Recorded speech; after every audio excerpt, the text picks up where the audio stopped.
এখানে আমাদের কিছু মানে আপত্তির জায়গা আছে, এখানে মানে সিস্টেমেটিক কিছু প্রবলেমের জায়গা আছে। 1 নম্বর জায়গা হলো যে এখানে আমাদের যে ব্যালট আমার আসনের, সেই ব্যালটটার মধ্যে আমরা প্রার্থীরা 9 জন মোট। তো 9 জনকে 2 সারিতে সাজানো হয়েছে, ওখানে সেট আপ যেটা দেওয়া হয়েছে। তো তাতে একেবারে প্রথম কলামের শেষ সারিতে আমার নামের বিপরীতে জায়গাটা ফাঁকা, খালি জায়গা।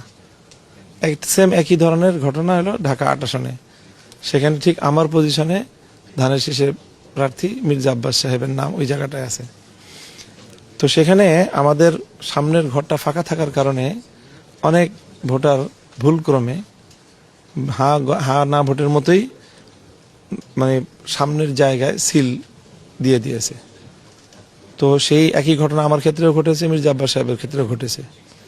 তো কিন্তু ওই বিষয়টা মির্জা আব্বাস সাহেবের ওই ব্যালটগুলো এটা বৈধ বলে গণ্য হয়েছে এবং সেটা গণনার মধ্যে আসছে ধানের শীষের। কিন্তু সেম কেস সেটা আমার ওখানে বাতিল বলে গণ্য হয়েছে আমার